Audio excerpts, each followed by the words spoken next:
இப்போது பௌத்த கிரந்தங்களில் முகமது நபி அவர்கள், அவருக்கு சாந்தி உண்டாகட்டும், அவர்களை பற்றி உள்ள முன்னறிவிப்புகளை பார்ப்போம். கிட்டத்தட்ட எல்லா பௌத்த கிரந்தங்களும் ஒரு மைத்ரியின் வருகையை பற்றி பேசுகிறது. மேலும் சக்காவத்தி சின்ஹநாத் சுனந்தாவில் குறிப்பிடப்பட்டுள்ளது. டி 111/76 அது கூறுவது என்னவென்றால், மைத்ரி என்ற பெயரில் இன்னொரு புத்தர் வருவார். அவர் ஒரு புனிதர், மிக உயர்ந்த ஒருவர், ஞானம் நிறைந்தவர், அறிவுடைமையை அள்ளித் தரக்கூடியவர், அனுகூலமானவர், அண்டங்களின் அறிவும் கொண்டவர். தெய்வீகமாக அவர் பெற்ற அறிவை அகிலங்கள் அனைத்திற்கும் போதிக்கக்கூடியவர். அவர் ஒரு மதத்தை போதிப்பார். அது ஆரம்பத்திலும் உச்சத்திலும் கடைசியிலும் பிரகாசமாக இருக்கும். மேலும் அவர் ஒரு வாழ்வு முறையை போதிப்பார். அது சத்தியமாகவும் புனிதமான பூரணத்துவம் பெற்றதாகவும் இருக்கும். நான் சில நூற்றுக்கணக்கான சந்நியாசிகளை வைத்திருப்பதைப் போல அவர் பல்லாயிரக்கணக்கான சந்நியாசிகளை கொண்டிருப்பார். இதே முன்னறிவிப்பு மீண்டும் அறிவிக்கப்படுகிறது கிழக்கின் புனித நூல்களிலே. பாகம் 35 பக்கம் 225. அதே விதமாக மைத்ரி வருவார். முந்தையதை போலவே எல்லா பண்புகளும் இருப்பதாக குறிப்பிட்டுவிட்டு அது மேலும் சொல்கிறது, நான் ஒரு 100 பேருக்கு தலைவராக இருப்பதைப் போல அவர் 1000 பேருக்கு தலைவராக இருப்பார் என்று சொல்கிறது. மேலும் புத்தாகமத்தில் குறிப்பிடப்பட்டுள்ளது. பக்கங்கள் 217-18. அனந்தா என்பவர் புத்தரிடம் கேட்கிறார். அவரது கேள்வி, ஓ அருள் செய்யப்பட்டவரே, நீங்கள் போன பின்பு யார் எங்களுக்கு வழிகாட்டுவார்? அதற்கு அருள் பெற்றவரான புத்தர் கூறுகிறார், இந்த உலகத்தில் முதல் புத்தர் நான் அல்ல, நான் இறுதியானவரும் அல்ல. எனக்கு பின் இன்னொரு புத்தர் வருவார். அவர் புனிதமானவர், அவர் உயர்ந்தவர், ஞானம் நிறைந்தவர், அறிவுடைமையை அள்ளித் தருபவர், தெய்வீகமானவர், அண்டங்கள் அனைத்தை பற்றிய அறிவு கொண்டவர். அவர் ஒரு நல்ல மதத்தை பிரச்சாரம் செய்வார். அவர் பிரச்சாரம் செய்யும் மதம் ஆரம்பத்தில் பிரகாசமாக இருக்கும், உச்சத்திலும் பிரகாசமாக இருக்கும், இறுதியிலும் பிரகாசமாக இருக்கும். அவர் போதிக்கும் மார்க்கமானது சத்தியத்தின் அடிப்படையில் சரியான வாழ்க்கை முறையை காட்டுவதாகவும் இருக்கும். மேலும் அவர் பல ஆயிரம் சீடர்களை கொண்டிருப்பார். நான் சில 100 சீடர்களை கொண்டிருக்கிறேன் என்று சொன்னார். அருள் பெற்ற புத்தரிடம் அனந்தா மறுபடியும் கேட்கிறார், அவரை எப்படி அறிந்து கொள்வது? புத்தர் பதிலளித்தார், அவர் மைத்ரி என்று அழைக்கப்படுவார். மைத்ரி என்றால் கருணையானவர், பாசமானவர், அன்பானவர், இரக்கமுள்ளவர். இதை அரபி வார்த்தையில் சொல்லுவதானால் ரஹ்மா என்பதாகும்.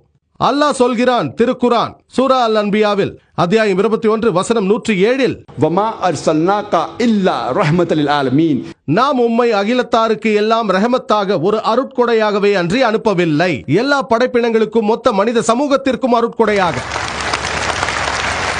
இந்த சொல் ரஹ்மா அருள் மூலத்திலிருந்து பிறந்த சொல்லாக திருக்குரானில் 409 இடங்களில் குறிப்பிடப்பட்டுள்ளது.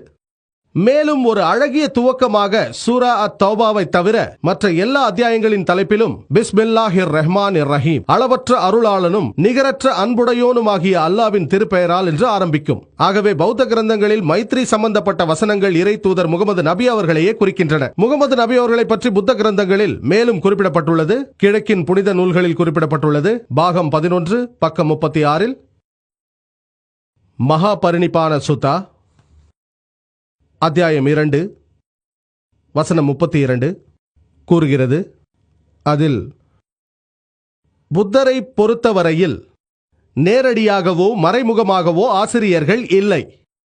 மேலும் ஓ அனந்தா, தத்தாகத்தாக்கள், இதன் பொருள் ஆசிரியர்கள், ஒரு மூடிய கையை போன்றவர்கள் அல்ல. அறிவை நமக்குள்ளே மட்டும் வைத்துக் கொள்ள முடியாது, அதை பரவலாக்க வேண்டும். நாம் அறிவோம், இறைத்தூதர் முகமது நபி அவர்கள் அல்லாவிடமிருந்து வஹி ஏதும் வந்தவுடன் அதை அவர் எல்லா மனித சமுதாயத்திற்கும் பகிரங்கப்படுத்தினார்கள். தங்களுடைய தோழர்களிடம் இறை செய்தியை மக்களிடமிருந்து எப்போதும் ஒதுக்கி வைக்காதீர்கள், பகிரங்கப்படுத்துங்கள் என்பார்கள். இதுதான் முன்னறிவிப்பில் குறிப்பிடப்பட்டுள்ளது. நேரடியாக மறைமுகமாக என்பதெல்லாம் இல்லை, எல்லாவற்றையும் மனித சமூகத்திற்கு சொல்ல வேண்டும். மேலும் புத்த கிரந்தங்களில் சொல்லப்பட்டிருக்கிறது. கிழக்கின் புனித நூல்களில் பாகம் 11 பக்கம் 97 மகா பரிணிப்பான சுத்தா அத்தியாயம் 5 வசனம் 36 அது கூறுகிறது, புத்தருக்கு ஒரு சேவகர் இருந்ததை போல அவரது பெயர் அனந்தா, அதே போல மைத்திரிக்கும் சேவகர் ஒருவர் இருப்பார். வரலாற்றின் மூலம் நாம் அறிவோம், இறுதி தூதர் முகமது நபி அவர்களின் இந்த சேவகர், அவரது பெயர் அனஸ், அல்லாஹ் அவர்களுக்கு அருள் செய்வானாக.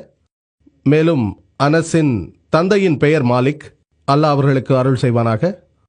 மேலும் ஹஸ்ரத் அனஸ், அல்லாஹ் அவருக்கு அருள் செய்வானாக, அவர் கூறுகிறார், எனது பெற்றோர்கள் எனது 8 வயதில் என்னை இறை தூதரிடம் ஒப்படைத்தார்கள்.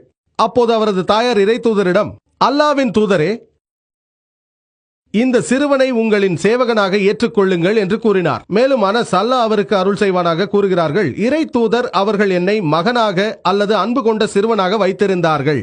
நமக்கு தெரியும், ஹஸ்ரத் அனஸ் இறை தூதரோடையே எப்போதும் இருந்தார். யுத்தம் அல்லாத காலத்திலும், யுத்த காலத்திலும், பாதுகாப்பான சந்தர்ப்பங்களிலும், அபாயகரமான நேரங்களிலும். ஆகவே அவர் அனந்தாவுக்கு இணையாக சொல்ல முற்றிலும் பொருத்தமானவர். நமக்கு தெரியும், ஒரு மதம் பிடித்த யானை புத்தரை நோக்கி வரும்போது அனந்தா புத்தருக்கு முன்பாக நின்றார். அதே போலவே நமக்கு தெரியும், ஹஸ்ரத் அனஸ், அல்லாஹ் அவரை பொருந்திக் கொள்வானாக, ஒஹது போரில் தனது 11வது வயதில் முகமது நபி அவர்களை எதிரிகள் நெருங்கிய வேளையிலும் ஹஸ்ரத் அனஸ், அல்லாஹ் அவரை பொருந்திக் கொள்வானாக, இறை தூதருக்கு முன்னால் நின்றார். அதே போலவே ஹுனைன் போரிலும் தனது 16வது வயதில் எதிரிகள் இறை தூதரை சூழ்ந்து கொண்ட போதிலும் ஹஸ்ரத் அனஸ், அல்லாஹ் அவரை பொருந்திக் கொள்வானாக, இறை தூதருக்கு முன்பாக நின்றார். ஆகவே அவரை மிகச் சரியாக அனந்தாவோடு ஒப்பீடு செய்யலாம். மதம் பிடித்த யானை ஒன்று புத்தரை நோக்கி வரும்போது அனந்தா புத்தருக்கு முன் நின்றார். இதன் மூலம் மைத்ரி பற்றிய முன்னறிவிப்பான அவருக்கு ஒரு சேவகன் இருப்பான் என்பதும் நிறைவேறுகிறது. மேலும் புத்தாகமத்தில் பக்கம் 214 இந்த வரப்போகும் மைத்திரிக்கு, அதாவது மற்றொரு புத்தருக்கு 6 விதமான பண்புகள் இருக்கும். முதலாவது, அவருக்கு இரவில் ஞானம் தரப்படும். இரண்டாவது, ஞானம் பெற்ற பிறகு ஒளி பொருந்தியவராக காணப்படுவார். மூன்றாவது, இயற்கையாகவே மரணம் அடைவார். நான்காவது, அவர் மரணம் இரவிலே நடக்கும். ஐந்தாவது, இறந்த பின் ஒளி வீசக்கூடியவராக இருப்பார். ஆறாவது, அவர் இறந்த பின் மீண்டும் உடல் ரீதியாக இந்த உலகில் காணப்பட மாட்டார். இந்த 6 பண்புகளும் கட்டளை விதிகளும் இறுதி தூதர் முகமது நபி அவர்களை தவிர வேறு யாருக்கும் பொருந்துவதில்லை. நாம் அறிவோம், முகமது நபி அவர்களுக்கு முதலில் வஹி வந்தது இரவு நேரத்தில். நான் முன்பே கூறினேன், திருக்குரானில் கூறப்பட்டுள்ளது. சூரா துகான் அத்தியாயம் 44 வசனங்கள் 2 மற்றும் 3, சூரா அல் கத்ர் அத்தியாயம் 97 வசனம் 1 நாம் அதை கண்ணியமிக்க இரவில் இறக்கினோம் என்கிறான். மேலும் அவர் ஒளி பொருந்தியவராக மாறுவார். நமக்கு தெரியும், முகமது நபி அவர்கள் ஞானம் பெற்றவுடன் அப்படித்தான் மாறினார். இயற்கை மரணம் அடைவார் என்று மேலும் சொல்லப்பட்டிருக்கிறது. முகமது நபி அவர்கள் அப்படித்தான் இருந்தார்கள். நான்காவதாக, இரவிலே மரணிப்பார் என்று சொல்லப்பட்டிருக்கிறது. ஹஸ்ரத் ஆயிஷா அவர்களை அல்லாஹ் பொருந்திக் கொள்வானாக, அவரின் ஹதீதின்படி விளக்கேற்ற எண்ணெய் இல்லாததால் பக்கத்து வீட்டில் எண்ணெய் கடன் வாங்கினார். இது இரவு நேரத்தில் தான் முகமது நபி அவர்கள் மரணித்தார் என்பதை குறிக்கிறது. அது மேலும் அவர் மரணமடையும் போது ஒளி பொருந்தியவராக காணப்படுவார் என்று கூறுகிறது. ஹஸ்ரத் அனஸ் கூறுகிறார், இறை தூதர் முகமது நபி அவர்கள் மரணிக்கும் போது ஒளி பொருந்தியவராக காணப்பட்டார் என்று. கடைசி குறிப்புரை, அவர் இறந்த பின் மீண்டும் உடல் ரீதியாக உலகில் காணப்பட மாட்டார் என்பது. நமக்கு தெரியும், இறை தூதர் முகமது நபி அவர்கள் இந்த பூத உடலோடு இறந்த பின் அவர் மதினாவில் அடக்கம் செய்யப்பட்டார். பிறகு அவர் பூத உடலோடு எப்போதும் காணப்படவில்லை. இந்த புத்த மத கிரந்தங்களில் காணப்பட்ட எல்லா கட்டளை விதிகளும் இறுதி இறை தூதர் முகமது நபி அவர்களை அன்றி வேறு யாரையும் குறிக்கவில்லை. புத்த மத கிரந்தங்களில் மேலும் குறிப்பிடப்படுகிறது, கிழக்கின் புனித நூல்களில் பாகம் 10 பக்கம் 68 அது கூறுகிறது, அதாவது தத்தாகத்தாக்கள் அவர்கள் பிரச்சாரம் செய்பவர் மட்டுமே. அதாவது மீண்டும் ஒரு புத்தர் வருவார், அவர்கள் பிரச்சாரம் மட்டுமே செய்வார்கள். அல்லாஹ் சொல்கிறான், திருக்குரான் சூரா அல் காஷியா அத்தியாயம் 88 வசனம் 21 ஃபஸக்கிர் இன்னமா அன்த முஸக்கிர். அல்லாஹ் இறை தூதரிடம் கூறுகிறான், நிச்சயமாக நீர் நல்லுபதேசம் செய்பவர் தாம். ஹிதாயத்தை கொடுப்பது அல்லாவின் கைகளில் உள்ளது. மேலும் குறிப்பிடப்பட்டுள்ளது, கிழக்கின் புனித நூல்களில் பாகம் 10 பக்கம் 67 சொல்லப்பட்டிருக்கிறது, சொர்க்கத்திற்கு செல்ல உனது நற்செயல்களே காரணமாக இருக்கும்.